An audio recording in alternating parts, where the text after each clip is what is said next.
Graça e paz do Senhor Jesus, aqui estamos de novo. Nesta oportunidade, nós vamos começar a ver o princípio da vontade humana e outros princípios. Eu gostaria de falar com vocês algumas coisas. A matéria, ela é complexa. Eu garanto a vocês que não é fácil.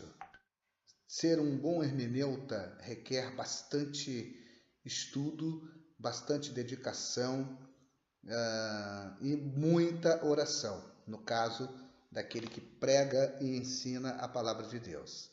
Então vamos começar a falar no capítulo 15 do princípio da vontade humana. Eu vou procurar com vocês ser sucinto, visto que vamos tratar de vários assuntos nos capítulos subsequentes, tá bom? Então, o princípio da vontade humana, ele é o princípio pelo qual a verdade de Deus é garantida para aqueles que estão dispostos a realmente aprender a palavra de Deus. Nesta introdução a este estudo, eu tenho aqui João capítulo 7, versículo 17, onde o Senhor Jesus disse: se alguém quiser fazer a vontade da vontade dele, pela mesma doutrina conhecerá se ela é de Deus ou se falo de mim mesmo. Então, em outras palavras, queridos, se alguém estiver disposto a aprender de Deus e a buscar as suas verdades, essa pessoa certamente vai encontrar a verdade de Deus. Agora, a Bíblia revela que a compreensão do homem ela é cegada pelo pecado. Então, o próprio profeta Isaías dizia, né, que o que faz separação entre nós e Deus são os nossos pecados. E somente Deus pode abrir os olhos do homem. Davi, ali nós lemos o Salmo 119, abre os meus olhos para que eu veja as maravilhas da tua lei. Então, assim como Deus vai revelando a sua verdade através do trabalho, através do ministério do Espírito Santo, é responsabilidade nossa, ou seja, responsabilidade do homem, aplicar essa verdade. Jesus mesmo disse: santifica-os na verdade, a tua palavra é a verdade. Então, aquele que estuda a Bíblia, ele tem que saber que a verdade não é o que lhe foi ensinado. A verdade é o que Deus revela através do Espírito Santo. Então, é uma coisa muito interessante, tá bom? Já dentro desse princípio da hermenêutica, ou seja, o princípio da vontade humana. Vejamos as 3 atividades na vida do estudante da palavra de Deus. Bem, a primeira coisa, ele tem que ser guiado apenas pelo ministério do Espírito Santo. Isso daí é mistério, isso daí é regra. A própria palavra de Deus diz que todos os que são guiados pelo Espírito de Deus, estes são filhos de Deus. Então, aquele que estuda a palavra de Deus, ele deve permitir que o Espírito Santo trabalhe na sua vida. Ok? Assim, para que ele seja um bom exegeta da palavra de Deus, para que ele seja um bom ministrador da palavra de Deus. Agora, esta verdade, de modo algum, ela vai negar o estudo de outros bons líderes espirituais. Isso é muito importante também. Porém, o foco, a prioridade está na pessoa do Espírito Santo. Ele é o nosso grande mestre por excelência. Então, o processo de aprendizagem através da obra do Espírito Santo pode e tomará muitos caminhos diferentes. Eu aprendi de um pastor há muitos anos atrás, há mais de 30 anos, que Deus nos fala, eu creio que vocês já sabem disso, Deus fala através da sua palavra, através da palavra revelada, através de uma palavra profética, através das circunstâncias, ou seja, a obra do Espírito Santo ela toma muitos caminhos, mas é o Espírito Santo quem deve ser o guia e a autoridade final. Então, vamos ver. A outra coisa é que o estudante ele tem que se empenhar na palavra. A palavra ela tem que ser memorizada. Isso lá em Deuteronômio é bastante forte, quando Deus vai falando que a palavra ela tem que ser ensinada, ela tem que ser repetida. Às vezes me dá pena quando em algumas igrejas nós não temos uma sequência do ensino da palavra de Deus. Vem alguém e ensina sobre o céu, vem outro e ensina sobre o inferno, vem outro e ensina sobre santidade, mas não existe uma sequência de modo a memorizarmos a palavra de Deus. Então, quem estuda a palavra tem que memorizá-la. Ela poderá, então, ser usada. Se ela é memorizada, ela é como uma arma bem preparada. Qualquer arma, ela tem que ter uma excelente manutenção. E a nossa manutenção é a memorização. Então, poderemos usar a palavra realmente como a espada do Espírito. Outra coisa também é transmiti-la. É transmitir a palavra de Deus. Eu não posso me dar o luxo de guardá-la. A palavra tem que ser pregada, tem que ser compartilhada. Ela deve ser entregue, ela deve ser pregada. Então, é outra coisa muito importante. Número 2, dentro desta questão que nós estamos vendo aqui, nós vimos então as 3 atividades na vida do estudante da palavra de Deus. Vimos a primeira, com alguns subpontos. A segunda, o estudante deve ter honestidade intelectual. O que é honestidade intelectual? A honestidade intelectual não é o que o aluno saiba, mas sim que ele esteja disposto a reconhecer a palavra de Deus. Então, se eu não sei, eu vou perguntar. Eu tenho que ser honesto comigo mesmo. Eu não posso querer ensinar algo, ensinar um princípio bíblico, se eu não tenho conhecimento da palavra de Deus. Então, se eu não tiver tal conhecimento, o que eu vou fazer? Eu vou pedir ajuda, eu vou estudar, eu vou estar aos pés de alguém para aprender. Eu acho lindo a posição de Maria ali em Betânia. Ela estava aos pés de Jesus, ela estava ouvindo Jesus. O apóstolo Paulo, ele mesmo disse que ele estudou aos pés de Gamaliel. Então, essa expressão eu acho muito bonita. Estar aos pés é estar submisso. Então, no nosso caso, nós temos que estar submissos ao Senhor e à sua palavra. Tá, ok? Então, dentro dessa honestidade intelectual, eu tenho que admitir que a palavra de Deus. Eu tenho que ter um coração aberto para as suas verdades. Os erros preconcebidos, eles apenas vão pavimentar o caminho para mais erros. Então, quantas coisas têm sido ensinadas de maneira errada? E nós, à medida que vamos lendo a palavra de Deus, à medida que nós vamos examinando a palavra de Deus, à medida que nós vamos deixando a cultura de lado, que tantas vezes é colocada sobre a palavra de Deus, e dali criam-se doutrinas, regras, normas, preceitos, e quando nós vemos isto e nós tiramos, se nós não fizermos isto, vamos, com estes erros preconcebidos, apenas pavimentar o caminho para mais erros. A segunda coisa na letra B do nosso estudo é submeter-se. Dentro desta honestidade intelectual, deve haver vontade em obedecê-la. E aí eu volto a usar João capítulo 7, versículo 17. Se alguém quer fazer a sua vontade, essa pessoa vai saber. A terceira coisa, a número 3, o estudante deve estar disposto a obedecer.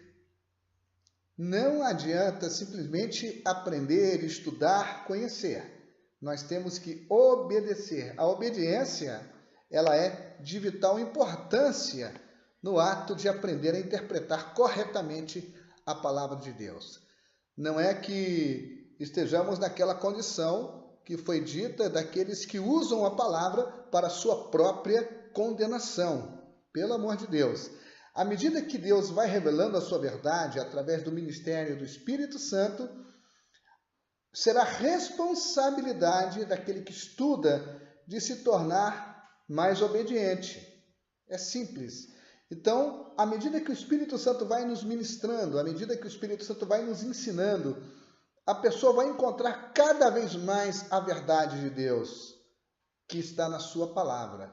Quando Deus sabe que a pessoa está pronta e é capaz de receber informações adicionais, por causa da obediência, Ele vai estar dando mais verdades. Deus vai concedendo, Deus vai dando. A Bíblia diz: o caminho do justo é como a luz da aurora, que vai brilhando mais e mais até ser dia perfeito. Então, estar disposto a obedecer ao livro. E dentro desse princípio da honestidade intelectual, observemos que há umas coisas muito interessantes e nós precisamos estar dispostos a obedecer a palavra de Deus. Por exemplo, quando nós estamos dispostos a obedecer ao que nos é ensinado, ninguém vai ter aquela coisa de julgar ninguém, essa coisa de estar querendo ser mais do que Deus. É o que nós vemos muitas vezes. Os evangélicos, eu sempre digo, os santos evangélicos têm essa capacidade de serem mais santos do que Deus, de amarem mais do que Deus e de serem mais justos do que Deus. Mas quando nós conhecemos a verdade na palavra do Senhor, essa pessoa, nós não vamos julgar ninguém. Nós simplesmente estaremos prontos para viver a verdade e sermos cada vez mais obedientes à palavra de Deus. Então, ninguém tem o direito de julgar. Quem conhece a verdade particular, revelada pelo Espírito Santo, ele tem outro procedimento. Outro aspecto deste princípio particular é que Deus nem sempre explica tudo.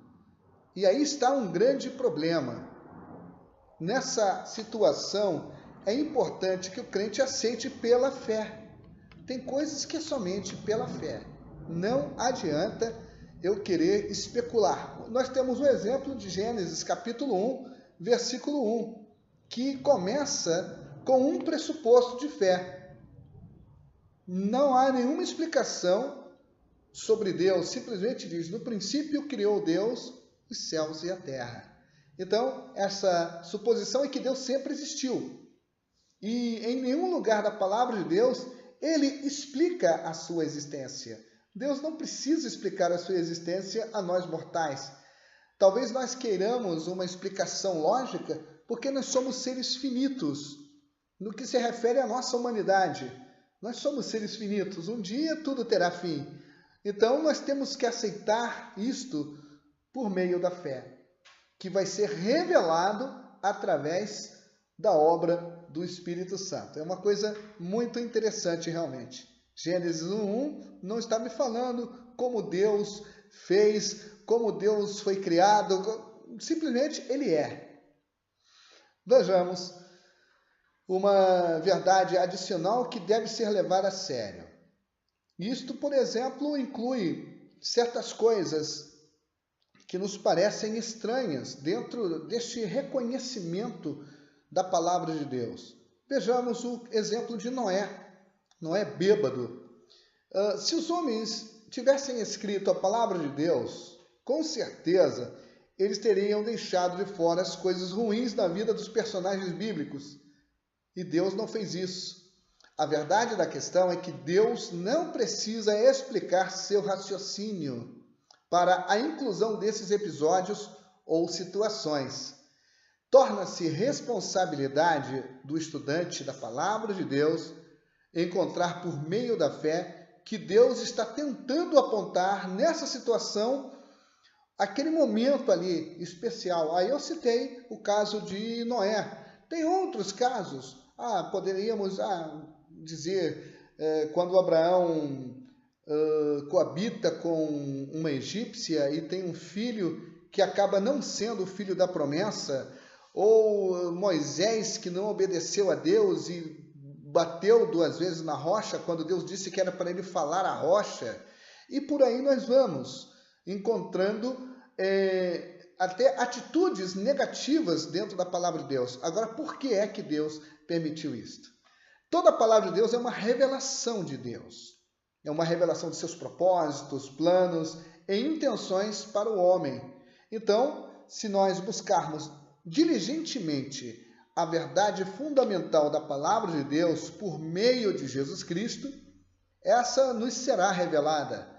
Então, esse é o propósito do princípio da vontade humana, na iluminação, para encontrar a verdade fundamental da palavra de Deus, que é o princípio cristocêntrico. Não nos esqueçamos que sempre as coisas serão apontadas para Jesus. De alguma forma ou outra, tudo aponta para Jesus Cristo. Vamos agora ao capítulo 16. Ele é muito interessante. É o princípio da primeira menção. O princípio da primeira menção é o princípio pelo qual Deus, deixa eu voltar aqui que eu saltei, é o princípio pelo qual Deus indica a primeira menção de um sujeito, a verdade com a qual esse sujeito está conectado à mente de Deus em toda a palavra de Deus. Vejamos então, são coisas que foram mencionadas uma vez, tem um princípio e mais adiante nós vamos ver o cumprimento disto ou por que foi dito isto. E nós temos aqui Hebreus capítulo 1, versículos 1 e 2, que diz: havendo Deus antigamente falado muitas vezes e de muitas maneiras aos pais pelos profetas, a nós falou-nos nestes últimos dias pelo Filho, a quem constituiu herdeiro de tudo, por quem fez também o mundo. Então vamos procurar entender um pouquinho isto, o princípio da primeira menção. Deus não falaria de tal maneira que contradissesse qualquer outra coisa que ele falasse. É uma coisa de suma importância para nós, queridos. Deus, sendo o único orador na Bíblia, sabia desde o início o que ele iria dizer. Então, o discurso ele foi terminado de tal maneira que ele moldou suas expressões para que o que ele disse finalmente fosse realizado. Então, este mesmo processo é verdadeiro para quase todos os autores. Ou seja, nós já sabemos que não há contradições na palavra de Deus.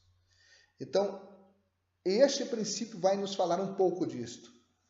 Então, lá nos primeiros parágrafos que foram escritos certas verdades, nós vamos ver a declaração de direção. Então, Deus usa o princípio da primeira menção para ajudar o estudante a determinar as primeiras expressões para que possam segui-las através de toda a palavra de Deus. Vejamos, vamos ver de forma muito prática isto, tá? Vamos ver aqui, o processo de encontrar e seguir com as primeiras declarações vai exigir um bom esforço, vai exigir muita coisa. Isso me faz lembrar que quando eu estudava certas coisas, eu não usava bíblias de estudo.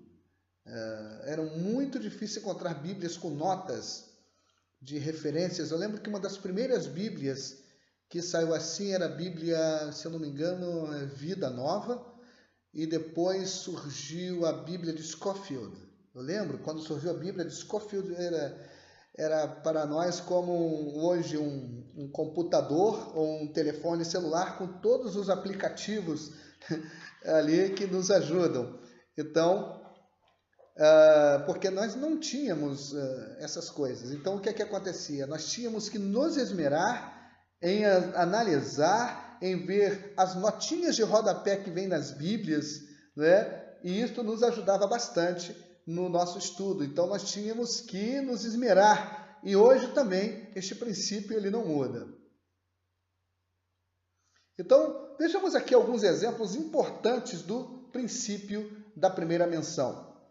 Nós temos Gênesis capítulo 3, versículo 1, quando diz que a serpente era a mais astutas que todas as alimárias do campo que o Senhor Deus tinha feito.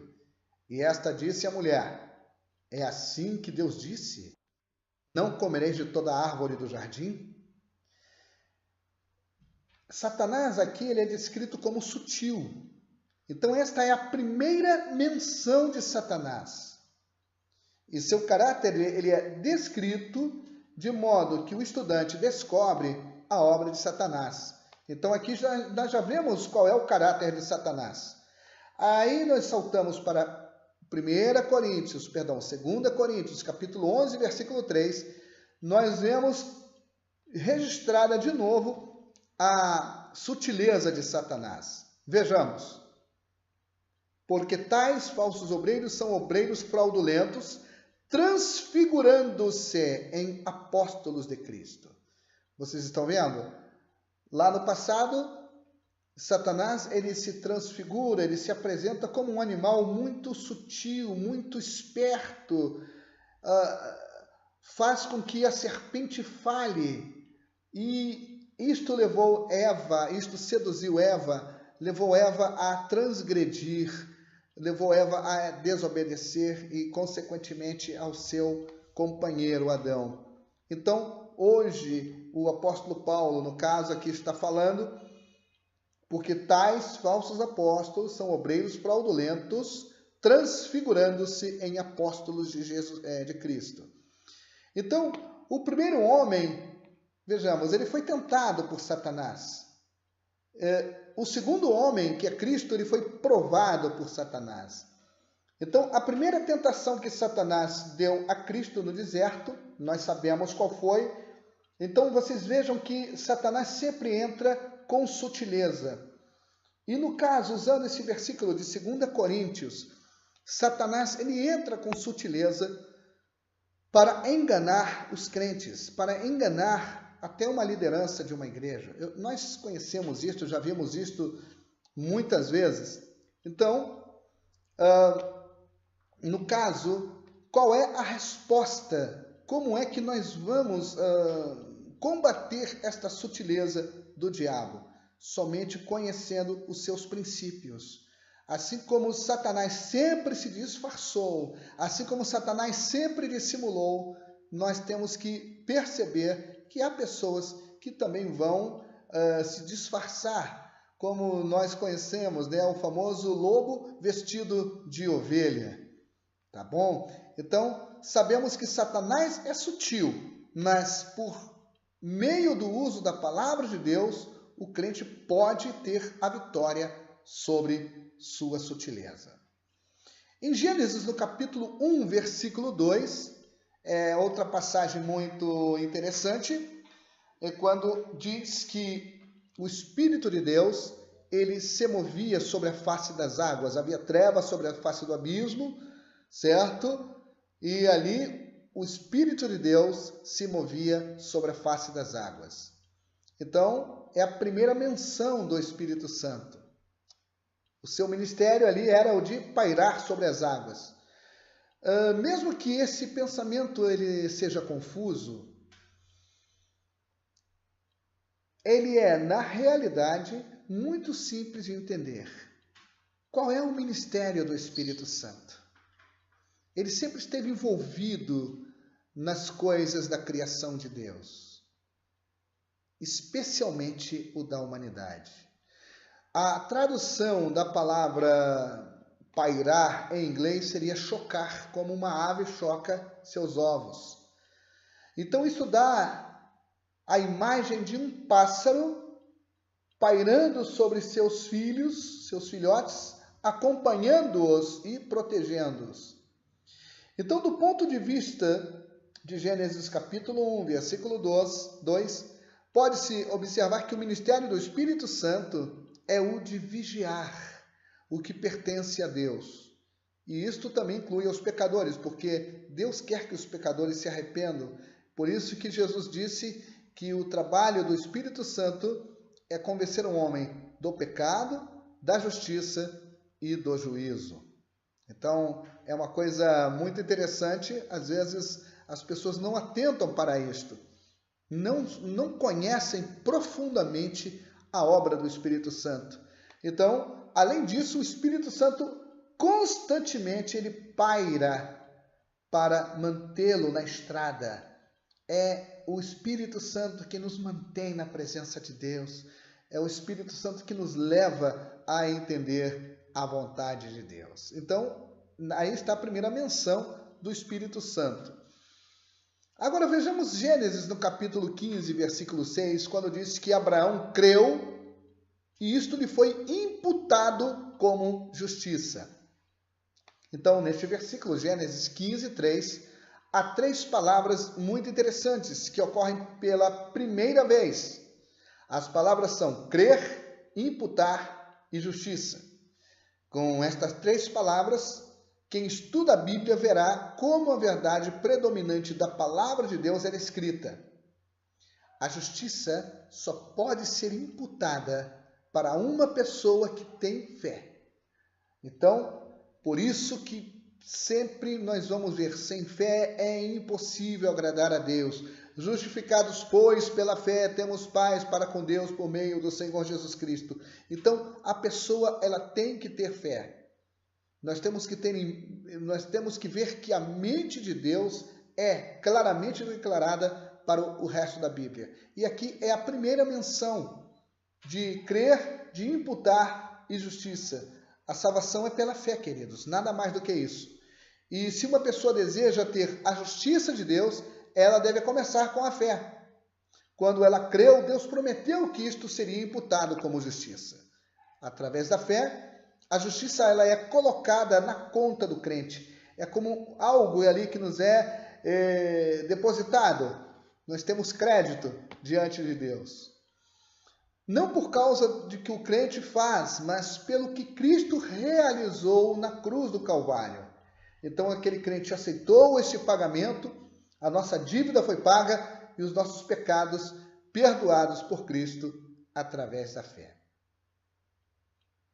No Salmo capítulo 8, no versículo 4, nós vamos encontrar a menção muito interessante com relação ao Filho do Homem. É a primeira menção a Filho do Homem, que é um dos títulos do Senhor Jesus.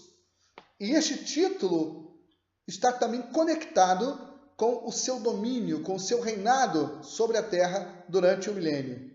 Observe o que diz Hebreus capítulo 2, versículo 6, em paralelo com o Salmo 8, versículo 4. Mas em certo lugar testificou alguém dizendo: que é o homem para que dele te lembres? Ou o filho do homem para que o visites?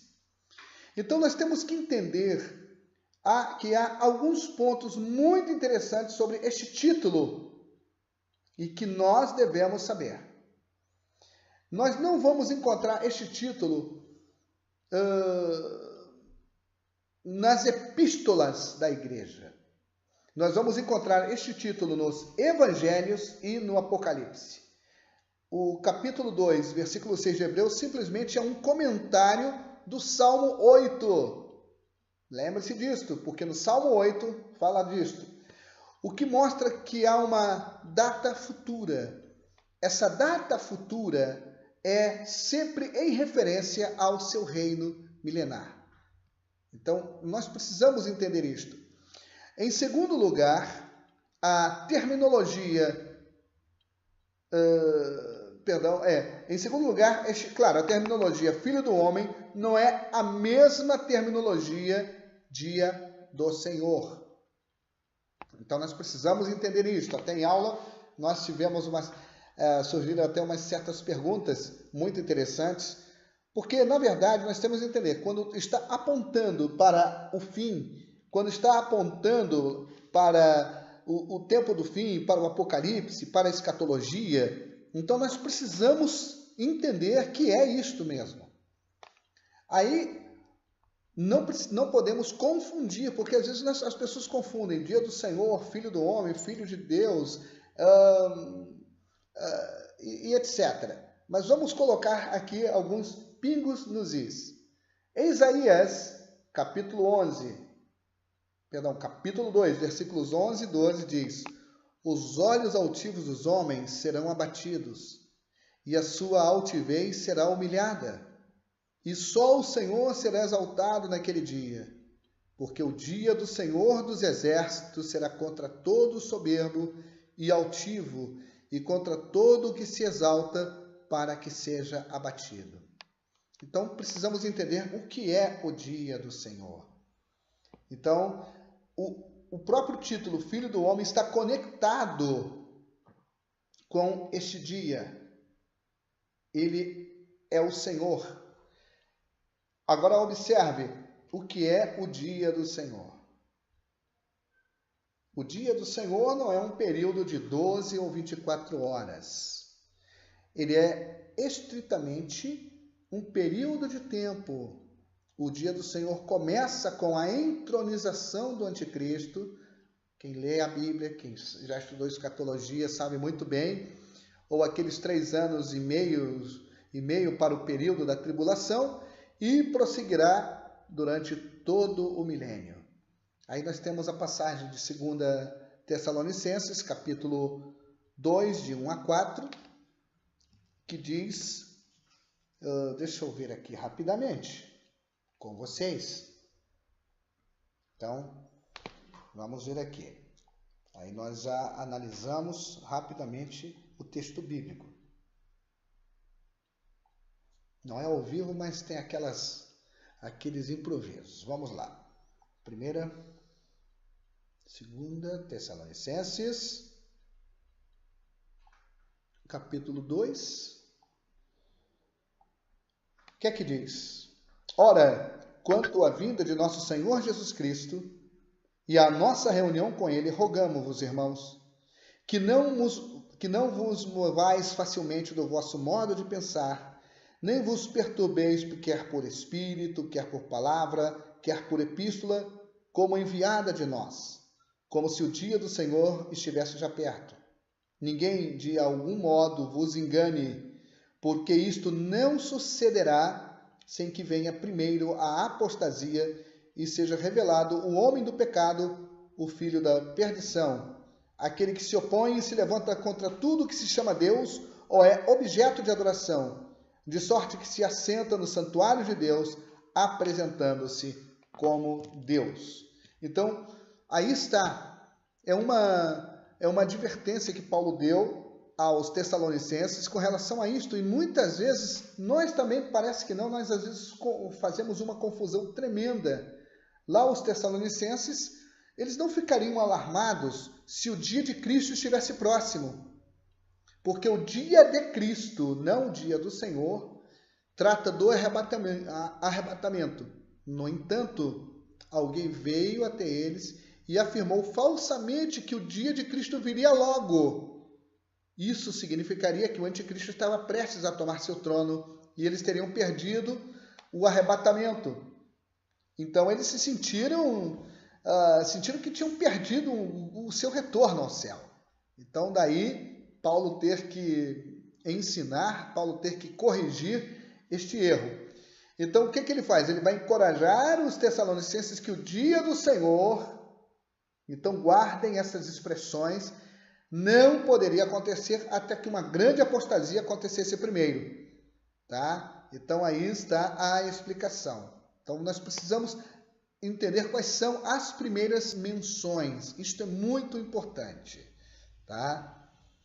Porque lá no tempo dos Tessalonicenses havia um trocadilho de palavras. Por exemplo, Paulo estava encorajando o povo que o dia do Senhor não poderia acontecer até que uma grande apostasia acontecesse primeiro. Mais uma vez, esta palavra,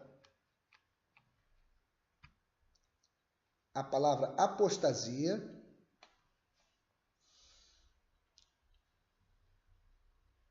significa literalmente, observe, havia um trocadilho, eles confundiam apostasia com arrebatamento. Então, isso, por exemplo, o arrebatamento significa partida. A partida que é comumente nós conhecemos como arrebatamento. Mas lá alguém chegou e fez uma confusão tremenda, deixou os irmãos lá perturbados a ponto de Paulo ter que dar uma declaração revelada, e eles certamente entenderam. Inclusive, dizem que eles criavam até certas doutrinas e certas coisas a respeito disso. Vejamos ainda, mudando agora um pouquinho de assunto, vamos para a palavra Babilônia. A palavra Babilônia, ela é mencionada pela primeira vez, a cidade, de Babilônia, ela é mencionada em 2 Reis, no capítulo 17, no versículo 24. Depois o rei da Síria trouxe gente da Babilônia, de Cuta, de Ava, de Ramate e de Sefarvaim, e fez habitar na cidade de Samaria em lugar dos filhos de Israel, e eles tomaram Samaria em herança e habitaram nas suas cidades. Aqui está a primeira menção de Babilônia. Agora, não se esqueçam que Babilônia foi construída por Nimrod. E este Nimrod, ele é um personagem antediluviano, vem de antes do dilúvio. Então, em toda a palavra de Deus, sempre que Babilônia é encontrada, a palavra Babilônia é encontrada, ela sempre vai ter uma referência de ser contra Deus. Então, a partir desses exemplos que nós estamos encontrando aqui, nós poderemos ver que a primeira menção de uma palavra ou frase tem muita importância, de maneira que nós devemos interpretar as outras ocorrências dessa palavra ou frase na Bíblia. Por isso que nós vimos a menção Filho do Homem, o dia de Cristo, o dia do Senhor e tantas outras menções. Vimos a do Espírito Santo, porque se não estivermos cientes da primeira menção da palavra ou frase, poderemos facilmente nos isso vai facilmente ser um obstáculo no processo interpretativo de encontrar o princípio fundamental da hermenêutica. Não se esqueçam qual é o princípio fundamental da hermenêutica, que é o princípio cristocêntrico. Aqui nós temos agora, no capítulo 17, o princípio da menção progressiva. Outro princípio que estamos vendo aqui. É muito importante para nós. Princípio da menção progressiva. Vamos lá, então?